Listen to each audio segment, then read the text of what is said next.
Hello, and welcome to the very first edition of the Bet Chicago Sports Podcast. I'm your host, Shane Jackson, and I'm excited to be here. Today's show will be a fun one. I have a special guest coming on here in a few minutes. We'll give our official predictions for the 2022-2023 NFL season. We predict some of the biggest award races, talk about surprise teams, and eventually give our Super Bowl matchup. We will also preview tonight's NFL opener between the Rams and Bills to give you some betting info for tonight's game. Before we do that, let's get into some of the housekeeping stuff up at the top. First, this podcast is presented by Caesar Sportsbook, the official odds partner of Bet Chicago Sports. Thanks to our partnership, you can get a new user offer when you sign up with them today. All you have to do is scan the QR code right there on the bottom corner of the screen. If you are listening to this on audio later, all you have to do is go to the website. Any one of the articles have the same exact link that'll take you right there to the code to sign up. Who am I? I am Shane Jackson, as I said earlier, and I'm a sports betting content director here for the Shaw Local News Network. You can follow me on Twitter at SJacksonBet, as the handle says there in the screen. As my username would suggest, I have a betting background. I came here after spending over a year as a content creator for WinBet. Prior to that, I spent a few years in Lawrence, Kansas, working for the newspaper there after graduating from the University of Kansas with a journalism degree. Because of my experience both in betting and with the newspaper, I felt like this was the perfect fit. I'm very excited to be here and creating sports betting content for you and launching this new website for the Shaw Local News Network. What can you expect from us? Lots of sports betting content. Whether you are a new bettor or an avid bettor, I hope to provide some content that is helpful to you and valuable to you. Because of our audience, obviously we will cater a lot to the Chicago Bears, the NFC North, and other Chicago area sports teams as we see fit. All these articles, all this content will be free, this podcast included. I plan to host this show 3 days a week, Monday, Thursday, and Friday. I will have rotating guests from time to time so that you don't have to hear my own voice constantly.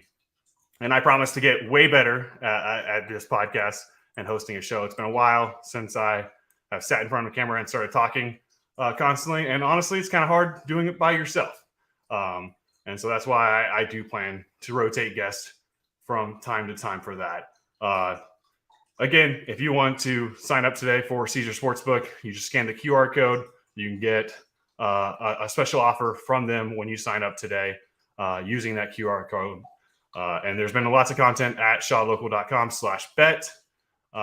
And so, yeah, looks like my guest is not ready just yet. So I will kind of talk about the Thursday night game briefly while we wait for him to hop on. But basically, I'm excited. Football is here. I feel like I spent way too long just talking about preseason stuff and getting super excited about football that's not actually happening. College football was a nice taste, but obviously we know the NFL is king. And tonight's game is a good one. I mean, the NFL knows how to put on a show. The Rams versus the Bills. You couldn't ask for a better way to start the season. Surprising news, obviously the Rams being the Super Bowl champion, but they are not the betting favorite at home. The Rams are a 2.5-point underdog against the Buffalo Bills. This line opened Rams -1. The NFL lines kind of opened way back in the day. I think it was like April when these things opened, and Rams were -1. It's been all Buffalo Bills money ever since. And that would kind of help explain why the Buffalo Bills are the 2.5-point favorite.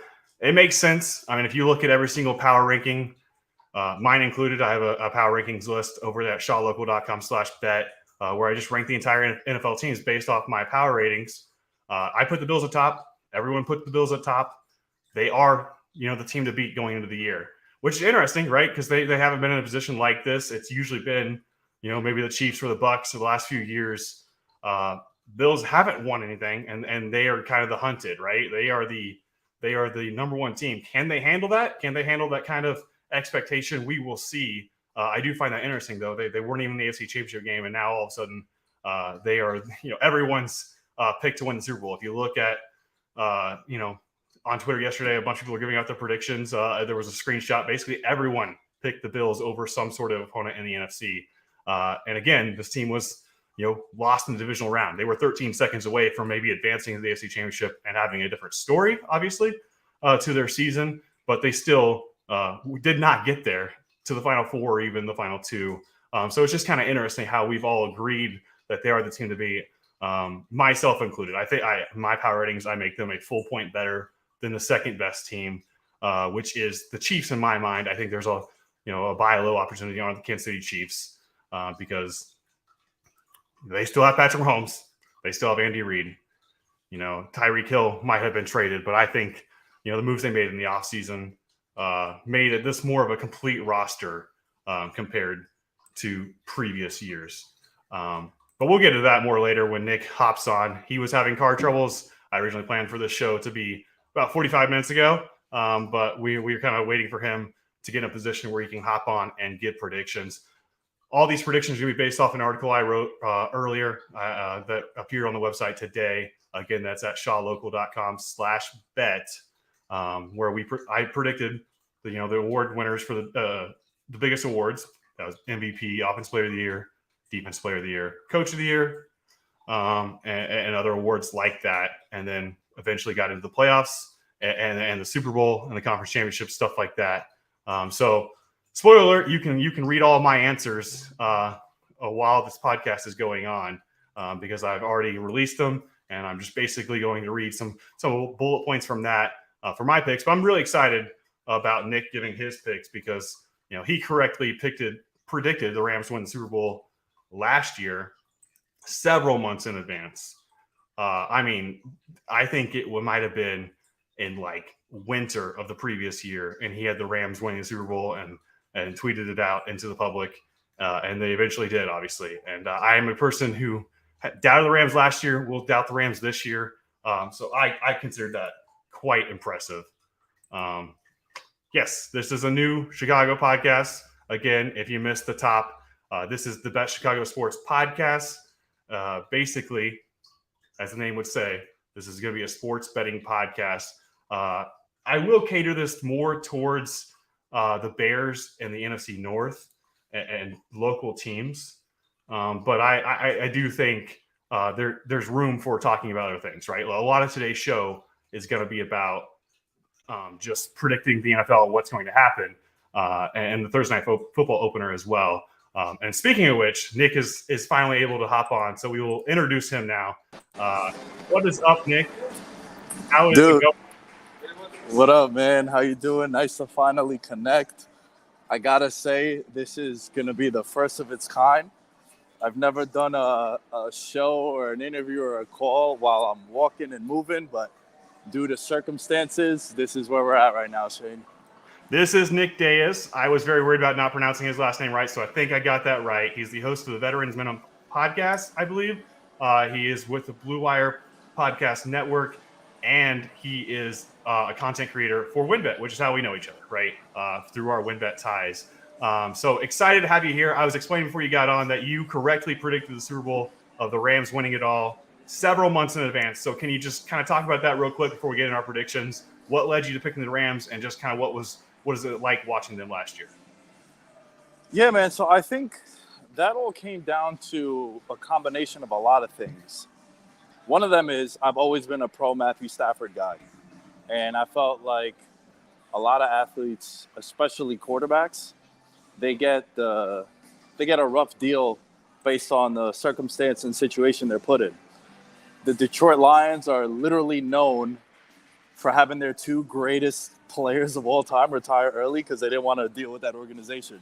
So this is kind of what Matthew Stafford had to deal with. I think I found a good spot now that I could just post up. Give me a sec.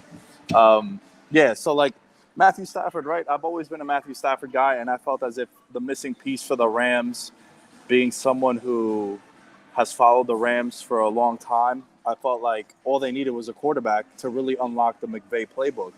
And when they got him, I've never made a futures bet, Shane, that early in my life. Mm-hmm. I think it was maybe March when they got him. Like the next week, I drove over to the sports books in New Jersey because I'm originally from New York, just moved out to Vegas now. And I went out there, man, and I made my futures bet. I got him at 15-1. And Yeah, I just felt super confident throughout the whole time, and came to fruition. Awesome. Well, hopefully we give out predictions here that people can also place future bets early now as well, just like you did, and cash just like you did as well. As I mentioned, we are going to talk about some of the biggest award races, MVP, Offensive Player of the Year, to name a few, and then get into our eventual Super Bowl champion. And I'm excited to hear yours, right? I mentioned that I wrote an article about this. I already know what mine are. I'm very excited to see where you stand going into the season. So let's go ahead and start with the big one, the MVP. Who is your MVP for this football season? So I came into this year, dude, all in on Josh Allen to win MVP. And then I noticed that everybody has this sentiment. So I'm a little concerned. I believe the last time I checked, I don't think the preseason favorite has won MVP in a pretty lengthy time. Like, we might be going 10 plus years back. With that being said, I think the MVP award, everyone knows this, very cliche take right now, but it's the quarterback award, right? But it's also become super narrative driven. And I think my guy this year is Pat Mahomes. Pat Mahomes, he's anywhere from 10 to 12 to 1 to win it. It's great. I think everyone is buying into Tyreek Hill leaving. And look, Tyreek Hill, I've been a pro Tyreek Hill fan before he really blew up. I was comparing him to Steve Smith on the Panthers. Way more explosive, but that undersized guy that can make plays and contested catches. So Mahomes is going to have a much improved offensive line. Last year they addressed it. Now it's another year under that scheme and system. I trust the infrastructure, dude. You still got Kelsey. You got Andy Reid pulling the strings. Mahomes is going to have time, so MVS running downfield, he'll be able to get open. I finally think it's going to be the Mecole Hardman year. And I know we've heard it in the past, but I think he's the direct backup replacement to Tyreek Hill. I think the issue Kansas City had was trying to make them both work, and they couldn't, right? So with that being said, you also have I'm calling it the FU season for Mahomes. Like, y'all must have forgot that I'm the man. It's Josh Allen, it's Justin Herbert in his division, it's all these guys. But Pat Mahomes is like, yo, you guys were talking about me like this 2 years ago. Like, what happened? I'm 26. I'm not 36. Mm-hmm. And I just think this, in a game last year against the Raiders, he threw 4 touchdowns in a quarter without Tyreek Hill. So small sample size, but I think they're going to be fine. I think he comes out the gate hot against Arizona, throws 4 or 5 touchdowns. I really do believe that. And then you're going to see him as the favorite not too far down the line. So for me, I know I kind of went on a rant here, but I'm already invested on Pat Mahomes big, man. I think this is going to be a 45-plus touchdown season for him. Look, you don't have to convince me. We'll get into maybe some of my other predictions later down the road, but I'm pretty high on the Chiefs in general. So, yeah, no, you don't have to convince me. I think it's kind of weird that we've gotten to the point where not maybe a bold, but a different take is saying, hey, yeah, the best quarterback in the league is going to win MVP, right? Like, it's reached that point.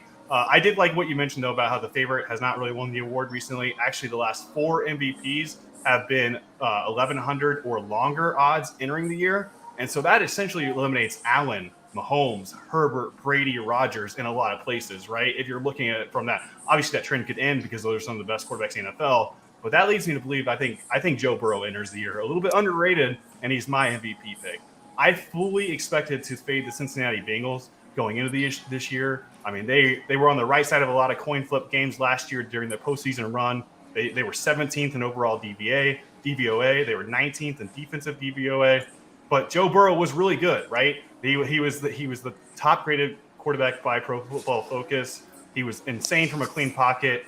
And Cincinnati made improvements, made an effort at least to improve that offensive line. The defense brought everybody back. Even if it was bad, there's continuity there. I don't know. I think Cincinnati's flying a little bit under the radar because everyone was so ready to jump to fade them that I don't know. I think there is an avenue for them to hit their ceiling and for Joe Burrow to be even better. I couldn't agree with you more. I love that call on Joe Burrow. I love the call and the take on the Bengals. Dude, I came into this season the same way. And then I'm looking at it, Super Bowl hangover. They check all the boxes. A young team that overperformed. They exceeded their win totals. They get all the way to the Super Bowl. And then I'm like, well, if last year didn't happen, this was the year we were sort of anointing the Bengals to be that team, right? Mm-hmm. And then you just look at it, you're like, yo, they got better everywhere. They did what Kansas City did the year before. Remember Kansas City's Mm-hmm. offseason last year? What they do? They saw that they got obliterated on the offensive line by injuries and to Tampa Bay in the Super Bowl. So what they do? They went out there and they spent a lot of money and draft capital on the offensive line. Bengals did the exact same thing.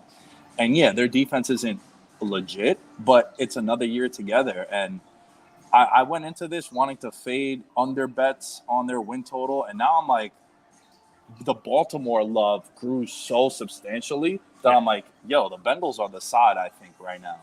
Yeah, they're not even the favorite to win their own division anymore. Right. That's how much the Ravens' love has gotten out of control at this point. So, and they're still getting healthy at this point. So we'll dive into the less exciting awards now. Offensive Player of the Year. I'll start first because mine's pretty chalky. Justin Jefferson. Yeah. He was third in yards per route run since entering the league behind only Devontae Adams and Deebo Samuel. Devontae Adams is the only guy with a higher PFF grade since he's in the league. I think he might already have a case to be the best receiver in the league. I think this year he proves it under first-year head coach Kevin O'Connell. So I wanted to go first because mine's really chalky. Literally everyone is picking it. But, I mean, he's very good. Yeah, dude, that's my pick also. This was something that I had penciled in when O'Connell first got there. Because if you look at, like, the history of the NFL, with a few exceptions, like some of those guys, and he kind of is that exception too, where they come in year 1, year 2, and they have these monster seasons. It's usually like every elite wide receiver, it's year 3 where it's like, oh, shit, this guy is, a 1,400-yard double-digit touchdown scorer. He's been doing that already.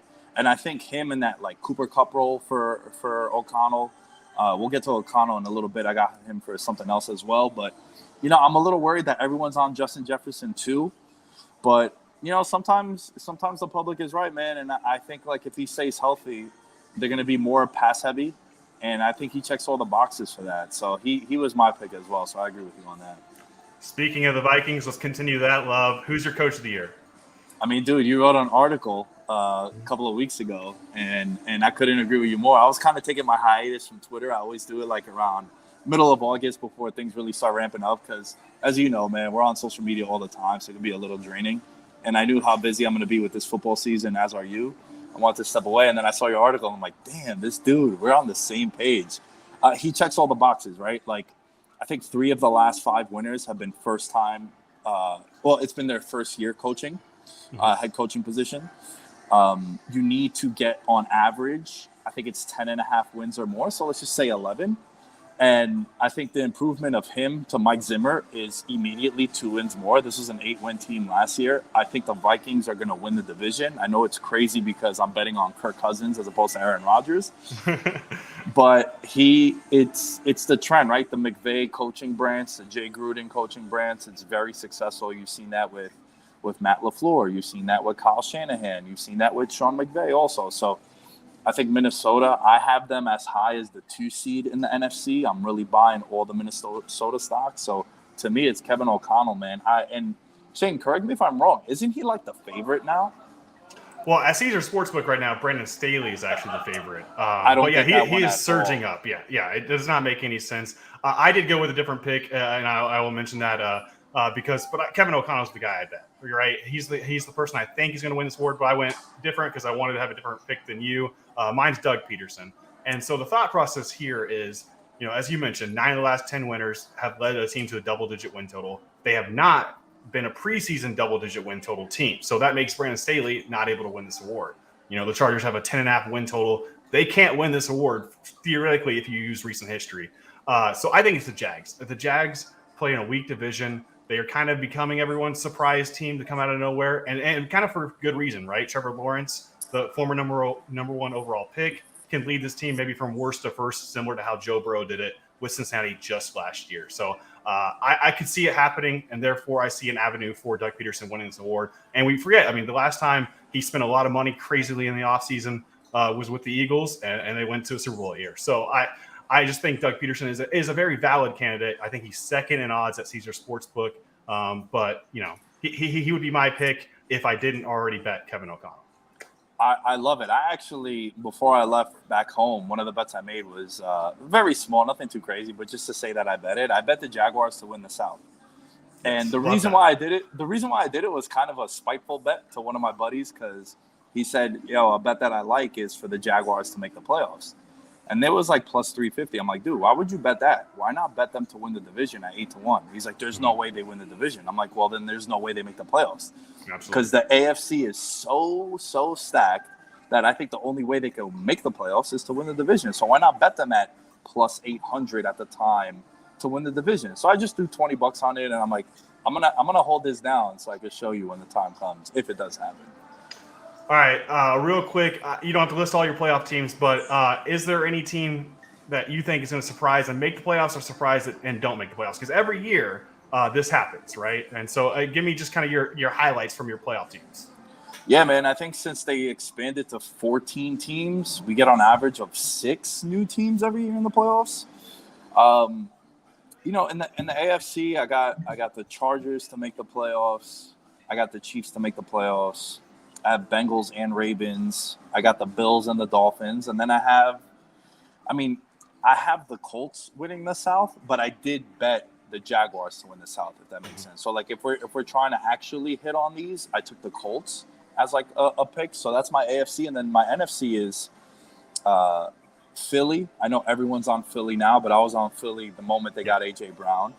So Philly, Minnesota, Tampa Bay, the Rams, the Niners, the New Orleans Saints I have getting in, and then I have the Green Bay Packers. So those are my playoff teams. I believe I listed 7 for each one. Yeah, and all of mine are on our website at shawlocal.com/bet. But the highlights for me, I actually do think the Jags are going to win the AFC South this year. I think it is 17 of the last 19 years a team has gone from worst to first in their division. The Baltimore Ravens are the obvious choice to continue that trend. But if you're trying to think of somewhere else who's going to find that spot, I think the Jaguars. There's a lot of upside in a weak division. And as you mentioned, you have to 4 new playoff teams, or 4 teams who were out of the playoffs last year to be in the playoffs this year. That has been the trend for 32 straight years. So I think Miami Dolphins were a team I had sneaking into the playoffs as kind of that 7th seed in the AFC. And so as long as when you're giving out playoff predictions, you identify, hey, teams have to come out of nowhere, then I will take your predictions seriously. On the NFC side, my kind of highlight is that I think the Rams fall out. Like, I think everybody's focused on Cincinnati having their Super Bowl hangover. There's a lot to be concerned about the Rams. I said at the top, though, that I've been notoriously a person who's faded this team. I don't understand the idea of just, hey, let's load up on stars and not have draft picks and not build depth. Not a big fan of that kind of strategy. Obviously, it worked for them to win the Super Bowl, but it would not surprise me if kind of the floor dropped out at some point on the Rams. And this year, I could see it happen. Nah, dude, I think that's a really strong case, because if you look at their team, they lose their left tackle, Whitworth. They lose Von Miller, who is a massive piece for them. I personally do think they upgraded with Allen Robinson over Odell, but it is also 2 different kind of receivers. And, dude, they don't win the Super Bowl without Odell. Like, I know he got hurt in that Super Bowl, but, he was making – I'll never forget when they first got him and it was a 4th and 2, they converted a first down against the Ravens inside the red zone, and they went to him. I was like, oh, they trust this dude. And I think it was like his 3rd game playing. So, and it's hard to repeat, man. It's really hard to repeat. And I'm only giving them a chance to get back into the playoffs because I trust the infrastructure, and also because the NFC is pretty weak. And like the Niners, I think Trey Lance might be the ultimate wild card in the whole NFL, because I could see them going anywhere from 6-11 if it doesn't work, and burning the bridge with Jimmy Garoppolo for as loaded as their roster is, to potentially being the top seed in the NFC. I think they have that wider range. I also feel that way for the Miami Dolphins as well with Tua. I like that. I sprinkled an MVP bet on Tua just because there is an upside case for that. So I like the idea that you think it's kind of volatile there. Let's talk about our conference championship games. Let's start with the AFC, because it's a slugfest to get to that final game. Who do you got your AFC championship game? AFC, I have it Bills and the Chargers. Yeah, and I think whoever gets the 1 seed is going to determine the winner of that. Because as someone, Shane, that went to Buffalo for school for 2 years, it's not a good time. It's not a good time in January, bro. It is not a good time. So I'm already worried about Justin Herbert warming up in Buffalo and blowing on his hands to stay warm. That SoCal swag that he has. So I got the Chargers and the Bills. I teased it earlier when you gave your MVP pick, but I'm a believer in the Chiefs at the end of the year, and it was where I was last year. I bet a Super Bowl future on them when they got as low as 16-1 early in the season during the struggles. Thought I was sitting pretty when they had a halftime lead against Cincinnati. Ultimately, that did not prove to be the case. But I got Chiefs over Bills. I think you're going to see maybe a little bit of adjustment period for the Chiefs with this entire new receiver room. But eventually, I think they made a lot of the right decisions to have a more well-rounded team. And anytime you can buy low on number 15 in the Chiefs, I think you do it. So I have the Chiefs win the AFC. On the NFC side, I have the Packers. Actually, I think you're kind of down on the Packers, but I'm going with Packers over the Bucks. It just seems like every year we do this. We say, well, Pythagorean says the Packers should have won 10, 11 games and they won 13, and somehow they keep winning 13. So until they prove me otherwise, I'm just going to believe that eventually they're going to get back and keep knocking on the door. So Packers are going to find a way to win 13 games, and this time they make it to the Super Bowl with that kind of that run game and that really strong defense. Well, dude, we were talking before about the Pat Mahomes FU season. And I know it's going to sound weird because he's had a couple of FU seasons Aaron Rodgers has. Mm-hmm. But, like, if he wasn't the back-to-back MVP, he'd probably be my pick. It's just hard for you to win it 3 straight years because think about it. Like, you lose Adams. You crash out in the playoffs once again as the top seed. And you have all these people with his COVID stance and then how he interacts with the media and whatnot. And all these, like, interviews. He was on Joe Rogan. He does the Pat McAfee show all the time. And he kind of just, like, cuts wrestling promos on everyone. So, yeah, it's interesting, man. The Packers, you're right. They still got number 12. Tampa Bay, I'm a little worried about with the offensive line. I think that offensive line is very, very concerning. I think they're down 4 starters from last year's Week 1 roster between, like, injuries and people retiring or people leaving teams. So that's very, very concerning. As far as my NFC prediction goes, I got made fun of when I said this, so I'm fully expecting you to do the same. But, man, I don't know why, but I got Philly and the Minnesota Vikings in the NFC title game. Yeah. 2 teams that got a lot of hype behind them in the last couple of weeks. And, again, sometimes, man, I make these calls, like, early on. Like, I took the Eagles to win the division at plus 280 in April, and now they're the favorite in some spots. So, it sucks, dude, when you're on a call or you're on something before everyone else is, and then by the time it starts, it's like everybody is on it. You're like, damn it, why couldn't it not be, right? But, yeah, man, I just think that Minnesota's going to improve defensively. They got one of the Smith guys from Green Bay. They're getting Danielle Hunter back. And then I think the offense, this is going to be the year, They're going to run a lot of 11 personnel. They were bottom 3 in the league last year. Now they get O'Connell coming over. I'm a big KJ Osborne guy. I think he's going to do really well in this system and as a slot receiver. And then we got the 2 alpha wide receivers and Dalvin Cook. So, yeah, man, Philly, I'm kind of not spending too much time on Philly because I kind of echo the same sentiment as everyone else does with them. It is an interesting pick, but I've learned not to doubt you at this point. Tell me who is winning the Super Bowl, and for the viewers who are watching this, go ahead and put money on it because Nick's going two in a row, right? Who's winning the Super Bowl? Dude, I bet it the moment they put the odds up for the Super Bowl on Super Bowl Monday, and it's the LA Chargers. I actually got them at 20-1 at the time when I made that bet. It was immediately when the season ended, and this is before J.C. Jackson. This is before Khalil Mack.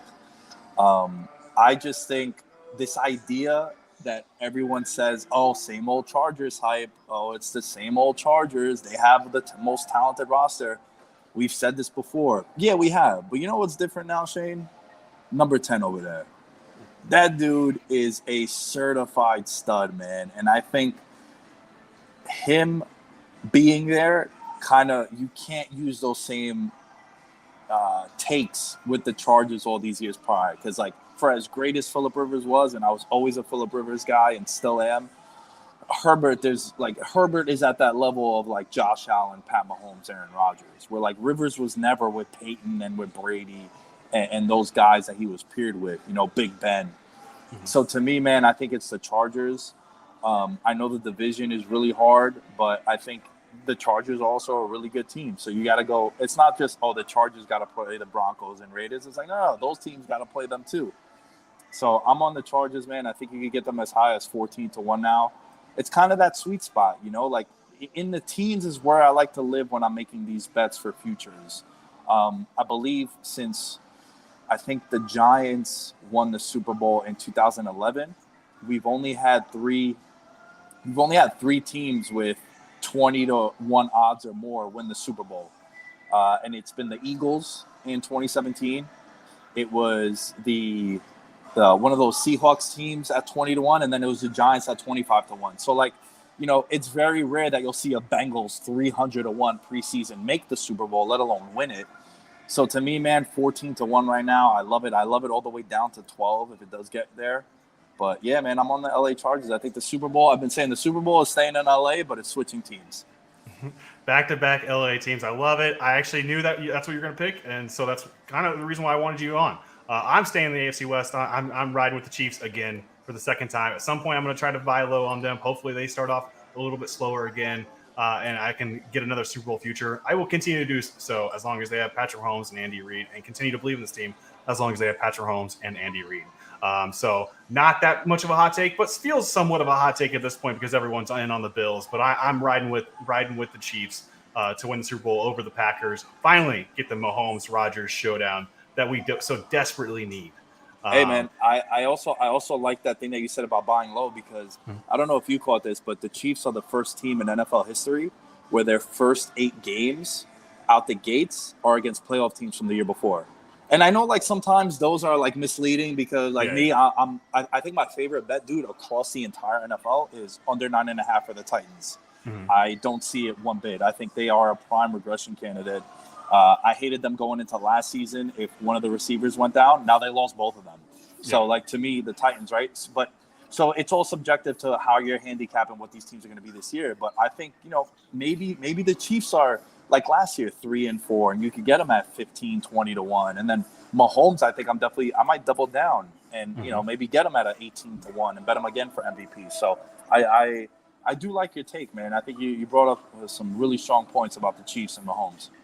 I mean, that's the important thing about all this betting, right? Is that MVP and especially Super Bowl, I mean, these odds will change. The markets will change and adjust. And so you have to look for your opportunities to buy low. Real quick before you head out, what's your bet for tonight's game, Nick? Oh, I'm on the Rams, dude. Yeah. I'm on the Rams. I think it's the Super Bowl champion is 18-3 straight up in the last 21 games that it's banner night. But the biggest reason why, dude, is the Bills are going to be without their 2 starting corners from last year. Levi Wallace is not there anymore. He's on the Steelers. And then Tre'Davious White, who's one of the best corners in the league, really hurt him not being there for them in the playoffs. He's also on the PUP list. And now you got two rookie corners going up against Cooper Kupp and then Allen Robinson, who's in the best offense, best quarterback, best receiver situation he's ever been in. I think that's going to be where the game is decided on the outside for the Rams. So to me, I'm on the Rams money line. I'm on the Rams covering the spread. And yeah, I'm on them. Awesome. Well, this was great. Thank you so much for jumping on. Sorry you had card troubles today. But Nick Deas, where can they find your work if people are interested in your takes? Yeah, Nick Deas 10 on all social media outlets. And then you can check out my show, Veterans Minimum. I record out the Wynn Studio now. Just got out here to Las Vegas, partnership with Blue Wire. And yeah, you can find all things Veterans Minimum at veteransminimum.com. Awesome. You are the best, Nick. Thank you so much for hopping on for the first episode of Bet Chicago Sports. Take care, man. Hey, man, I appreciate it. I feel honored. Thanks, Sean. Shane, we'll chat soon. Later, man. That was Nick Deas. Does a lot of things in the sports betting space, and he's super smart and super great personality, as you kind of gathered through that 20-minute stretch of predictions. Got a couple comments here real quick. I will preview the Thursday night football game. No way Brandon Staley navigates the AFC playoffs. A similar comment from the same person, but their problem is their coach thinks he playing Madden football. I understand that's been a popular sentiment from the first year of Brandon Staley. I think it was maximized in kind of those high leverage games, high leverage moments. We saw a lot of kind of questionable fourth down decisions from Brandon Staley. spoiler alert, I'm a pretty big nerd when it comes to a lot of things, especially analytics and going for it and being aggressive in those situations. So I am a fan. I think easily it could swing in his favor over the course of a 17-game season. So consider me a fan of Brandon Staley and the Chargers, but that's not really breaking news. A lot of people are a fan of the Chargers. Nick mentioned that he likes the Rams tonight. Again, they are a 2.5-point favorite or 2.5-point underdog at Caesars Sportsbook. If you want to sign up today and place a bet on the Rams, like Nick Day has said, scan the QR code there, right there in the bottom right corner of the screen. Me personally, I wrote about it on the website at shawlocal.com/bet, but I am on the over. Over 52 points is what I got. I got it pretty early. Immediately got a couple points of closing line value in my favor, and then there was some pushback on the under. There's been some nice back and forth ever since. I think you can make the argument for both sides, right? The under, there's concerns about the health of the Rams, especially Matthew Stafford with his arm. But for me, Sean McVay said he didn't expect any limitations for Matthew Stafford pretty recently, earlier this week. And as Nick mentioned, Bills are without their starting two corners from last year, notably Tre'Davious White. I just think there's avenues for maybe the Rams to put up some points, and the Bills, who were number one in defensive DVOA last year, I think was a bit misleading, right? They play in a pretty weak AFC East. I think you saw maybe when competition was a little bit stiffer, that defense didn't necessarily look as elite. And so I think there's kind of room for both teams to put up a lot of points. And honestly, you're going to want to have a bet on game one of the NFL season, right? And you're going to want to root for points. So I think the over makes a lot of sense. But if you like the Rams, I would go with Nick Diaz as well for the Rams plus 2.5. We will talk a lot of Bears. I have a show tomorrow. Sean Hammond is planning on jumping on and breaking down a bunch of things Bears related. I'll hop on their podcast, give some betting thoughts as well related to the Bears. So there's going to be a lot of Bears focus in the coming shows. I thought the first episode should be more NFL-based, predictions-based. Hey, let's talk about the broad scheme of things. But the Bears, there's reasons for at least excitement in terms of maybe seeing what Justin Fields has in store for a year or two, new regime, all that. I am kind of excited to see what happens. Right now, the Bears are a 7-point underdog against San Francisco 49ers. I've already wrote about how that doesn't really make a whole lot of sense. The line was 5.5 last year, or I believe, and the 49ers now, this is really the debut of Trey Lance QB1 time. And so I question if he deserves to be maybe a touchdown favorite in game one on the road. And so I broke that game completely down, and you can read it at shawlocal.com/bet. But I am going to be siding with the Bears at +7. I've been holding out hope that we'll get a 7.5 because the narrative is kind of down on the Chicago Bears in general. But I don't know if that's going to happen. So I think I might have to fire on +7 and ride with that. But I do think it's about a couple points larger than what I would make the spread. So I think I'm comfortable with that. I wrote about how you should take the under, but I think it has moved too much to take the under as well at this point. But we'll dive completely into the Bears again in tomorrow's show. That's going to do it for the first episode of the Bet Chicago Sports podcast. Again, if you want to sign up with Caesar Sportsbook today, just do it by scanning the QR code. Thank you so much for listening. Thank you so much for Nick Diaz for hopping on and giving season predictions. I'm excited for this show. It's only going to get better because it probably can't get much worse than the first episode, right? Thank you so much for listening and watching today. And I'll see you next time, Bears fans.